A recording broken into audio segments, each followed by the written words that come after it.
আমি যদি ভুল না করে থাকি, তাওয়াক্কুল কিরমান ইয়েমেনের একজন নারী, তাকে সাংবাদিকরা প্রশ্ন করেছেন, আপনি অনেক শিক্ষিত, অনেক সম্ভ্রান্ত, অনেক পদক আপনি জিতেছেন দুনিয়াতে, আপনি কেন এই পর্দা, পোশাক আশাক, কাপড় চোপড় এগুলো পরিধান করেন? তারা মনে করে যে মেয়েরা কাপড় চোপড় ফেলে দিলে, সংক্ষেপ করে ফেললে উন্নত হয়ে যাবে। তখন তিনি চমৎকার এক জবাব দিয়েছিলেন। তিনি বলেছিলেন যে দেখেন, পশুরা সাধারণত পোশাক আশাক পরে না। আমরা জানতাম যে একসময় মানুষ পোশাক আশাক পরতে জানতো না। সভ্য দুনিয়া যখন শুরু হয়েছে তখন মানুষ পোশাক আশাক দ্বারা নিজেকে আবৃত করতে পারে।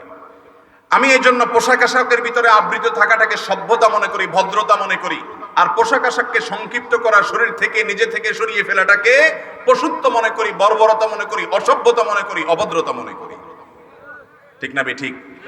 ভাইয়েরা আমার, পর্দার এই বিধান আমাদের পুরুষরা তাদের পরিবারের মেয়েদের জন্য তাদেরকে বুঝাতে হবে যে বিধান তাদের সম্ভ্রম, এটা তাদের সম্ভ্রম, এটা তাদের ইজ্জত, এটা তাদেরকে সকল অনাচার থেকে রক্ষার মাধ্যম।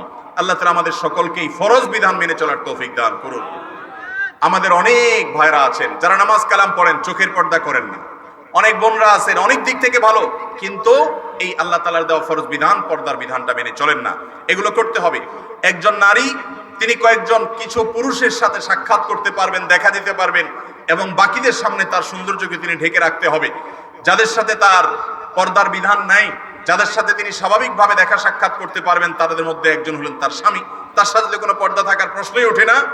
এর বাইরে হলো তার বাবা, তার দাদা, তার নানা, এভাবে পরবর্তী পুরুষ যারা আছেন তারা, তার চাচা, তার মামা, তার ভাই, তার ছেলে অথবা ছেলে অথবা মেয়ের সন্তান যারা তারা, পরবর্তী অধস্তন যারা তারা, তারপর তার ভাতিজা, তার ভাগ্নে, তার শ্বশুর, তার দুধ ভাই, দুধ চাচা, দুধ মামা, দুধ সম্পর্কীয় দাদা, দুধ সম্পর্কীয় নানা, দুধ সম্পর্কীয় ছেলে, এবং অনেক বয়োবৃদ্ধ, এত বয়স্ক বৃদ্ধ হয়ে গেছে যে তার মধ্যে মেয়েদের নিয়ে বাজে কল্পনার করার কোনো সুযোগ নেই। এই রকম বয়সের কোনো বৃদ্ধ থাকলে সে, এবং ছোট বাচ্চা, ছেলে, এই ধরনের পুরুষদের সাথে শুধুমাত্র একজন মেয়ে সাক্ষাৎ করবেন। বাকি যারা আছেন তাদের সামনে তিনি সচরাচর স্বাভাবিকভাবে চলবেন না। নবী করিম সাল্লাল্লাহু আলাইহি ওয়াসাল্লাম বলেছেন, আল মারআতু আওরাতুন, একজন নারীকে আল্লাহ তাআলা সৃষ্টি করেছেন এমন ভাবে যে তার সৌন্দর্যকে আবৃত করে রাখতে হয়, বিশেষ করে যখন বাহিরে বের হবে তখন। কারণ ইদা খারাজাত, নারী যখন বের হবে, ইস্তাশাফাহা শায়তান, শয়তান তার পিছে লাগে। শয়তান পিছে লেগে কি করে? অন্য পুরুষদেরকে বিভ্রান্ত করে, ওই নারীকে ফিতনায় ফেলে, এবং সমাজে এমন ফিতনা তৈরি হয়, ওই ফিতনা নিয়ন্ত্রণ করার ক্ষমতা কারোর থাকে। অতএব ভাইরা আমার, আল্লাহর দেওয়া ফরজ বিধান, পর্দার বিধান মেনে চলবো তো ইনশাআল্লাহ। নারীদের পর্দার ব্যাপারে আমরা অনেকে মনে করি শুধুমাত্র একটা কালো বোরকা পরলেই বোধহয় পর্দা হয়। শরীয়ত কালো বোরকা পরাটাকে বাধ্যতামূলক করে নেই। মূল যে জিনিসটাকে বাধ্যতামূলক করেছে, ফরজ করেছে, সেটা হলো সৌন্দর্যকে ঢেকে ঢুকে রাখতে হবে। এখন সৌন্দর্য ঢাকার জন্য যা দরকার সেটা করবেন। আল্লাহ রাব্বুল আলামিন কোরআনে কারীমে যেটা বলেছেন সেটা হলো, ওয়ালা ইউবদিনা যিনাতাহুন্না ইল্লা মা যাহারা মিনহা, মেয়েরা, মুসলিম নারীরা তাদের সৌন্দর্যকে প্রদর্শন করবে না। এই সৌন্দর্য প্রদর্শন না করার মধ্য থেকে নাম্বার 1, তার শারীরিক সৌন্দর্য, শরীরের যে অবয়ব, সেটা সৌন্দর্যকে ঢেকে ঢুকে রাখার জন্য এমন পোশাক পরবে যেই পোশাকের ফলে তার শরীরের কোনো সৌন্দর্য ফুটে না ওঠে। আজকাল অনেক মেয়েরা আছেন বোরকা পরেন, কিন্তু বোরকাটা এরকম এত বেশি চাকচিক্যপূর্ণ যে ওই চাকচিক্যপূর্ণ বোরকা দেখে পুরুষ আরো বেশি তার দিকে তাকায়। আছে না নাই? অনেকে মধ্যপ্রাচ্য থেকে এমন বোরকা নিয়ে আসেন নিজের স্ত্রীর জন্য, নিজের মেয়ের জন্য, নিজের মায়ের জন্য, যেই বোরকাতে এত পরিমাণ কারুকার্য করা আছে, এত পরিমাণ সেখানে কাজ কাম করা আছে যে সেটা দেখে বরং পুরুষ আরো তার দিকে বেশি তাকাতে বাধ্য হয়। অনেক সময় টাইট ফিট থাকে, অনেক সময় খুব বেশি সেটা জাঁকজমকপূর্ণ হয়। অথচ বোরকার উদ্দেশ্যই হলো সৌন্দর্যকে ঢাকা। সেখানে সে বোরকাটা নিজেরই যদি হয় এত সুন্দর যে সেটা অন্যের পরপুরুষের দৃষ্টিকে আকৃষ্ট করে, তাহলে এই বোরকার উপরে আরেকটা বোরকা লাগবে। কথা কি বুঝাতে পারছি? অতএব পর্দার জন্য সর্বপ্রথম হলো শরীরের সৌন্দর্যকে ঢেকে ঢেকে রাখবেন একজন নারী। নাম্বার 2, কণ্ঠের সৌন্দর্য যেটা, সেটাকেও ঢেকে রাখবেন। আল্লাহ তাআলা পুরুষ আর নারীর গলা কি, কণ্ঠকে একরকম সৃষ্টি করেছেন? পুরুষদের কণ্ঠ আর নারীদের কণ্ঠ কি এক? নারীর কণ্ঠে আল্লাহ তাআলা যে কোমলতা দিয়েছেন, পুরুষের কণ্ঠে সে কোমলতা দিয়েছেন? দেন নাই। অতএব আল্লাহ রাব্বুল আলামিন এই যে পার্থক্য রেখেছেন, সেই জন্য নারী তার কোনো প্রয়োজনে পুরুষের সাথে কথা বলবেন, পুরুষ কোনো প্রয়োজনে নারীর সাথে কথা বলতে পারেন, এটা নিষেধ নয়। আল্লাহ তাআলা বলেছেন যে ওয়াইদা সাআলতুমুহুন্না মাতাআন ফাসআলুহুন্না মিন ওয়ারাই হিজাব, মেয়েদের কাছে তোমরা যদি কিছু চাও তাহলে পর্দার আড়াল থেকে চাইবা, ডাইরেক্ট যায় চাইবা না।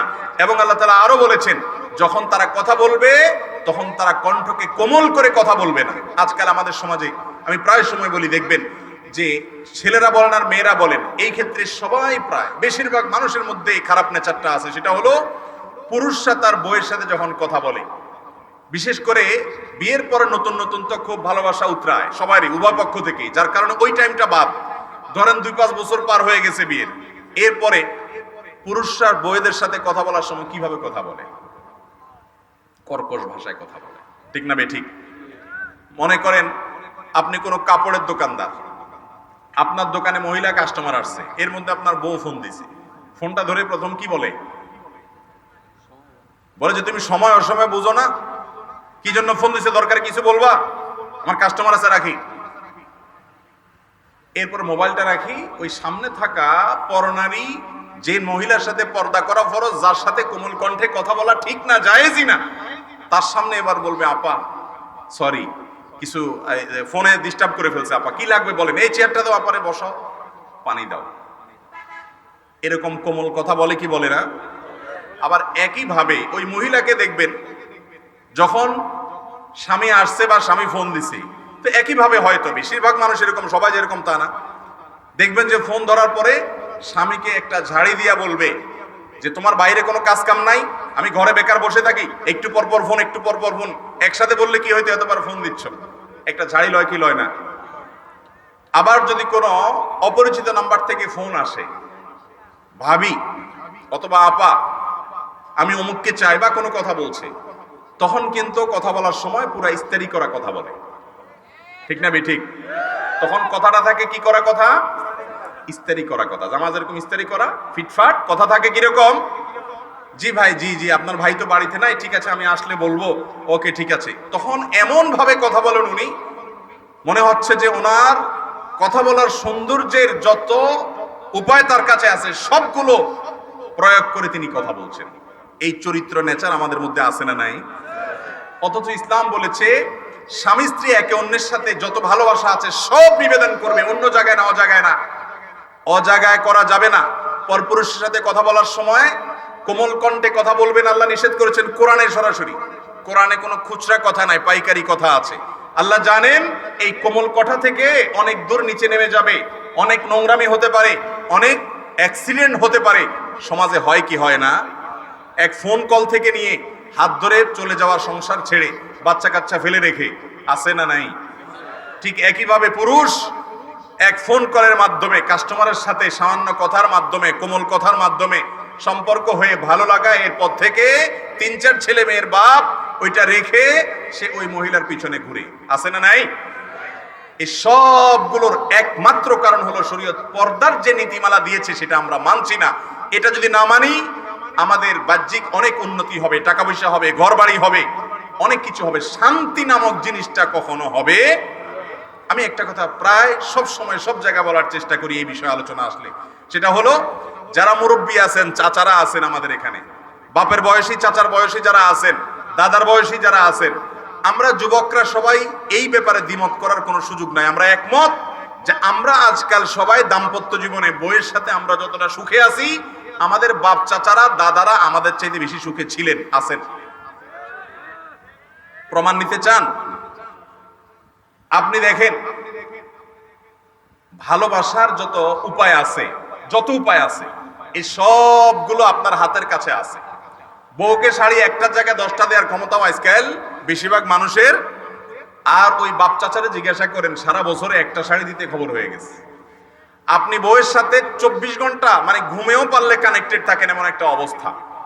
টয়লেটে গেলে সেখানেও মোবাইলে মেসেজ দেন কেমন আছো, ঠিক না বেঠিক? আর ওই চাচা মিয়াদেরকে জিজ্ঞাসা করেন, বউর চেহারা সারাদিনে একবারও দেখতে পারেনি।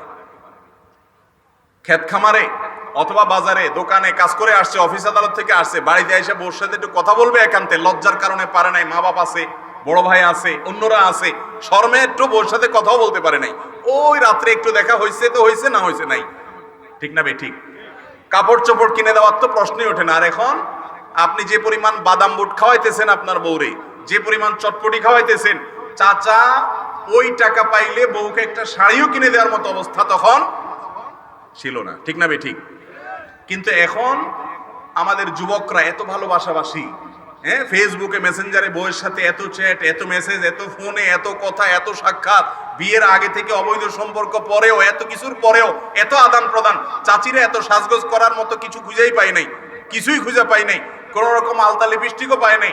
আর এখন মহিলারা সুবহানাল্লাহ সাজগোজের যত মাধ্যম আছে, কত শত আইটেম কিনে ভরায় ফেলতেছে আলমারি, কত রকমের সাজগোজ দিচ্ছে। এরপরেও সম্পর্কগুলো কোনোভাবে জোড়া লাগে না, ঠুনকো ঠুসঠাস করে শুধু ভাঙে আর ভাঙে, ঠিক না বেঠিক? তাহলে বুঝা গেল ভাইরা আমার, ওই মুরব্বীদের মধ্যে একটা জিনিস ছিল আমাদের মধ্যে নাই, সেটা হলো ওনারা পর্দা মেনে চলতেন। আমাদের মধ্যে পর্দাটা এখন, আর সুখের যা ভোগের যত উপকরণ আছে এগুলো সব আমাদের কাছে আছে, ওনাদের কাছে নাই। তারপর আল্লাহ তাআলা ওনাদেরকে আমাদের চেয়ে সুখে রেখেছেন, শুধুমাত্র আল্লাহর বিধান ওনারা যতটুকু মেনেছেন আমরা তা মানছি না এই কারণে। অতএব পর্দার বিধান মেনে চলবো তো ইনশাআল্লাহ। তো যেটা বলছিলাম, পর্দা মানে একটা কালো বোরকা নয় ভাইরা। পর্দা মানে হলো এমন পোশাক আশাকে চলাফেরা করা যে পোশাক আশাক অন্য পুরুষের দৃষ্টিকে, গায়রে মাহরামকে তার দিকে আকৃষ্ট করবে না। দ্বিতীয়ত হলো কণ্ঠের পর্দা। কণ্ঠের পর্দা কি, যেটা বললাম, একজন পরনারী পরপুরুষের সাথে কথা বলার সময় কোমল কণ্ঠে কথা বলবে না, ওয়াকুলনা কাওলাম মারুফা, স্বাভাবিকভাবে কথা বলবে। একজন পুরুষ পরনারীর সাথে কথা বলার সময় কণ্ঠকে কোমল করবে না, বরং স্বাভাবিক কণ্ঠে কথা বলবে যদি প্রয়োজন হয় তখন। নাম্বার 3, পর্দার জন্য তৃতীয় পয়েন্ট হলো নারীরা বিশেষ করে যখন বাহিরে যাবেন তাদের শরীরে সুগন্ধিযুক্ত কোনো পারফিউম বা কোনো প্রকারের জাতীয় সাজগোজের কিছু এগুলো ব্যবহার করে যাবেন না। নবী করিম সাল্লাল্লাহু আলাইহি সাল্লাম বলেছেন, কোনো মহিলা যদি বাহিরে যায় এবং গায়ে যদি এই সমস্ত সুগন্ধি জাতীয় স্প্রেটে এগুলা করে বের হয়, তাহলে ওই মহিলা জান্নাত পাওয়া তো দূরের কথা, জান্নাতের ঘ্রাণও তার জন্য হারাম হয়ে যায়। কারণ এর ফলে সমাজে ফিতনা সৃষ্টি হয়, যুবকরা নষ্ট হয়, পুরুষদের চরিত্র নষ্ট হয়, পর্দাহীনতার ফলে সমাজে ফাসাদ সৃষ্টি হয়। এই জন্য সেটাও হলো পর্দার অন্তর্ভুক্ত। এই বিষয়গুলোর পাশাপাশি পোশাক আশাক এমন ভাবে পরা যে পোশাক আশাক শরীরকে আবৃত করে রাখে, প্রকাশ করে না। এত টাইট পড়লো অথবা এত পাতলা পড়লো, এত জাঁকজমকপূর্ণ পড়লো যে অন্য দৃষ্টি আকৃষ্ট করলো, তাহলে সেটা পর্দার খেলাফ হবে। সর্বশেষ কথা হলো, আমাদের অনেক মা বোন আছেন যারা বাহিরে পর্দা করেন, আলহামদুলিল্লাহ, বাহিরে গেলে বোরকা পরে তারা যান, এমনকি হাত মোজা পা মোজাও পরেন অনেকে, কিন্তু বাসার ভেতরে তারা পর্দা করেন। পর্দার দুইটা জায়গা, একটা হলো বাসার বাহিরে, একটা হলো বাসার ভেতরেও গায়রে মাহরাম পুরুষ থাকতে পারে, তাদের সাথেও পর্দা করা লাগে। এই ধারণা আমাদের অনেক মা বোন তাদের নাই, অনেক পুরুষদেরও নাই। এবং এইটা না করার কারণে, যেটাকে খাস পর্দা বলা হয়, বাড়ির অভ্যন্তরে পর্দা বলা হয়, এই পর্দাটা না থাকার কারণে অনেক মহিলারা আছে 5 ওয়াক্ত নামাজি, বাহিরে বোরকা পরেন, সব ক্ষেত্রে তার ঠিক আছে। ছেলে যিনি, তার স্বামী যিনি, তিনিও হয়তো ভালো মানুষ, নামাজি কালামি, অন্য সব দিক থেকে ঠিক আছে, কিন্তু নিজের বউ তার পরিবারের এমন সদস্যদের সাথে দেখা দেয় যাদের সাথে দেখা দেওয়া তার জন্য হারাম। যেমন অনেক মহিলা আছে বাহিরে বোরকা পরেন, অনেক পুরুষ আছেন তার বউকে বাহিরে পর্দা করেন, অথচ তার আপন ভাইয়ের সাথে বউকে সাক্ষাৎ করতে দেন, আছে না নাই? কোন মহিলার জন্য দেবরের সাথে সাক্ষাৎ করা কি জায়েজ না না জায়েজ? শুধু না জায়েজ, শুধু না জায়েজ না। নবী করিম সাল্লাল্লাহু আলাইহি সাল্লামকে জিজ্ঞাসা করেছে একজন, ইয়া রাসূলুল্লাহ, দেবর সম্পর্কে আপনার বক্তব্য কি বা শরীয়তের সিদ্ধান্ত কি, দেবরের সাথে দেখা দেওয়া যাবে কিনা? নবীজি সাল্লাল্লাহু আলাইহি সাল্লাম বলেছেন, আলহামু ওয়াল মাউত, আরে দেবর তো হলো মৌতের মতো, মৃত্যুর মতো। মরণ যেরকম মানুষ ভয় পায়, দেবরকে দেখে এরকম দূরত্ব বজায় রাখতে হবে, কারণ এখানে ফিতনার ভয় অনেক বেশি। ঠিক একইভাবে পুরুষদের জন্য অন্য নারীর সাথে পর্দা করা যত গুরুত্বপূর্ণ, শ্যালিকার সাথে পর্দা করা ঠিক সেরকম গুরুত্বপূর্ণ। শ্যালিকা দেবর যদি একেবারে ছোট বাচ্চা হয়, শিশু হয়, একেবারে বালক কিসিমের হয়, এখনো পর্দা করার মতো না হয়, তাহলে তার সাথে দেখা দেওয়া যাবে, অন্যথায় তাদের সাথে পর্দা করতে হবে। এবং এর পাশাপাশি বাসা বাড়িতে যাদের সাথে পর্দা করতে হবে তারা হলেন কোন মহিলা, তার ননদের যে ছেলেরা আছে তারা যদি প্রাপ্তবয়স্ক হয়ে যায়, তাদের সাথে মামির পর্দার বিধান আছে। অথচ আমাদের সমাজে অনেকে মামির সাথে ওই যে আপনার ননদের যে ছেলেরা আছে তাদের সাথে পর্দা অনেকে করেন না। ঠিক একইভাবে কোন নারী তার স্বামীর যে আপনার ভাই বোনের যত ছেলে মেয়ে আছে, ভাতিজা আছে, যারা স্বামীর যে ভাতিজা আছে তাদের সাথেও পর্দা করতে হবে। অনেক মহিলা আছেন যে তিনি চাচি, যেই ছেলের চাচি ওই ছেলের সাথে তিনি পর্দা করছেন না, মনে করেন চাচির সাথে পর্দা চলে না, অথচ চাচির সাথে পর্দা করা ফরজ, মামির সাথে পর্দা করা ফরজ। অতএব দেবরের দেবরের বা ভাসুরের ছেলে যদি পর্দার উপযুক্ত হয় তার সাথে পর্দা করতে হবে। ননদের যদি ছেলে হয় পর্দার উপযুক্ত তার সাথে পর্দা করতে হবে। ননদের স্বামী যদি হয় তার সাথে পর্দা করতে হবে। একইভাবে স্বামীর ভগ্নিপতি তার সাথেও কি করতে হবে? পর্দা করতে হবে। বাসার অভ্যন্তরে বিশেষ করে পরিবারের মধ্যে এই ধরনের পর্দা করাটা অনেক টাফ, কিন্তু যৌথ ফ্যামিলিতে এরকম পর্দা করার জন্য দরকার সদিচ্ছা। অনেক মা বোনরা আছেন নিজেরা পর্দা করতে চান, পুরুষরা তাদেরকে বরং অসহায়তা করেন। অনেক মুরব্বীরা আছেন, দাড়ি পাকা মুরব্বী, 5 ওয়াক্ত নামাজ পড়েন, ওনার বৌমা তারই ছেলের সাথে দেবরের সাথে পর্দা করতে চায়, কিন্তু তিনি দেন না, বরং বাধা দেন। আছে না নাই? এই লোকগুলোর নাম হাদিসে কি দিছে জানেন? এদের নাম হাদিসে দিছে দায়ুস। হাদিসে কি নাম দিছে ভাই? আমাদের সমাজে অনেকে মনে করে মহিলাদেরকে দায়ুস বলা হয়, এটা ভুল ধারণা। হাদিসে আসছে আদ-দায়ুস আল্লাযী ইউকিররু ফি আহলিহি আল-খাবাস, যেই ব্যক্তি তার পরিবারের মহিলারা, পরিবারের লোকেরা পর্দার খেলাপ চড়ে, সে সেটা দেখে সেটাতে সন্তুষ্ট, তাহলে এই ব্যক্তি হলো দায়ুস। আর দায়ুস কখনো জান্নাতে যেতে পারে? অতএব আপনি যত নামাজ কালাম পড়েন, যত আপনার দাড়ি থাকুক, যত আপনার কপালে সিজদার দাগ পড়ে যাক, যত আপনি ইসলামকে অন্যান্য দিক থেকে মানার চেষ্টা করেন, আপনার বৌমা আপনার মেয়েকে খাস পর্দা করতে, বাসার ভিতরে পর্দা করতে যদি আপনি বাধা দেন, তাহলে আপনি রাসূল আকরাম সাল্লাল্লাহু আলাইহি ওয়াসাল্লামের সঙ্গ অনুযায়ী দায়ুস। অতএব আমাদের মা বোনরা যারা বাহিরে পর্দা করেন অথচ বাসার ভেতরে পর্দা করেন না, তাদেরও সেজন্য পর্দা করার প্রতিজ্ঞা থাকতে হবে। জয়েন্ট ফ্যামিলি যদি হয় তাহলে সেক্ষেত্রে আমরা ছোটবেলায় দেখেছি, বিশেষ করে এতদ অঞ্চলের একটা কালচার ছিল, সারা বাংলাদেশেই কম বেশ ছিল, যে পরপুরুষ যখন বাসায় ঢুকতো সেখানে যদি কোনো পরনারী থাকতো যার সাথে বিবাহ বন্ধনে আবদ্ধ হওয়া জায়েজ, তার সাথে পর্দা মানা আবশ্যক। সেই মহিলা থাকলে পুরুষ ঢুকার সময় গলা পরিষ্কার করতো, এমন ভাবে ঢুকতো, আওয়াজ দিয়ে ঢুকতো যাতে করে মহিলারা সেফ সাইডে চলে যায়। এগুলো ছিল কি ছিল না? এখন আছে এগুলো? নাই। ঘরে ঘরে এর জন্য অশান্তি, ঘরে ঘরে অনাচার এবং অন্যায় কাজ চলছে। এজন্য মা বোনরা যারা বাহিরে বোরকা পরে চলেন, বাসার ভেতরে দেবরের সাথে, ভাসুরের সাথে, দেবরের ছেলে, ভাসুরের ছেলে, ননদের ছেলে এবং স্বামীর ভগ্নিপতি অর্থাৎ ননদের স্বামী, একইভাবে স্বামীর মামা, স্বামীর চাচা, এদের সবার সাথে পর্দা করা একজন নারীর জন্য ফরজ। কোন নারীকে পর্দা করতে যদি তার স্বামী অসহায়তা করে, যে না আমারই তো আত্মীয় স্বজন, আমারই তো আপন ভাই, কিসের পর্দা, তাহলে সেই পুরুষ হয় জাহেল আর না হলে কাট্টা ফাসিক, আল্লাহর বিধানকে অস্বীকারী। আল্লাহ তাআলা আমাদের সকলকে বাসার ভেতরে, বাসার বাহিরে সব জায়গায় আল্লাহর এই গুরুত্বপূর্ণ ফরজ বিধানকে মেনে চলার তৌফিক দান করুন। সবাই চেষ্টা করবো তো ইনশাআল্লাহ। আমরা এখানে সবাই পুরুষ, আমরা নিয়ত করি আমাদের স্ত্রী, আমাদের কন্যা, আমাদের বোন, তাদেরকে আমরা পর্দার সাথে পরিচালিত করব, বাসার ভেতরে পর্দা করতে সহায়তা করব। যৌথ ফ্যামিলি যদি হয়, পুরুষরা ঢুকতে আওয়াজ দিয়ে বের হবে, মহিলারা বের হতে গোমটা দিয়ে বের হবে, যাতে করে কারোর সাথে কারোর মুখোমুখি না হয় এবং পর্দার খেলাফ কোনো সাক্ষাৎ না হয়। আল্লাহ তাআলা আমাদের সকলকে এই ফরজ বিধানটা মেনে চলার তৌফিক দান করুন। এই ফরজ বিধান মানলে আমাদেরই লাভ হবে, অন্য কারোর না। আল্লাহ তাআলা আপনাকে, আমাকে এবং গোটা দেশকে, গোটা পৃথিবীর মানুষকে সুস্থতা এবং শুদ্ধতার ধারা ফিরে আসার তৌফিক দান করুন। পর্দা এটা কোনো প্রথা না। অনেকে বলে পর্দা প্রথা। প্রথা মানে মানুষের বানানো নিয়ম কারণ। পর্দা হলো মহান বিধান, ফরজ বিধান। এটা কি প্রথা না বিধান? অতএব আল্লাহর বিধান মানা এটা ফরজ। আল্লাহ তাআলা আমাদের সবাইকে আমলের তৌফিক দান করুন। জাযাকুমুল্লাহু খাইরান।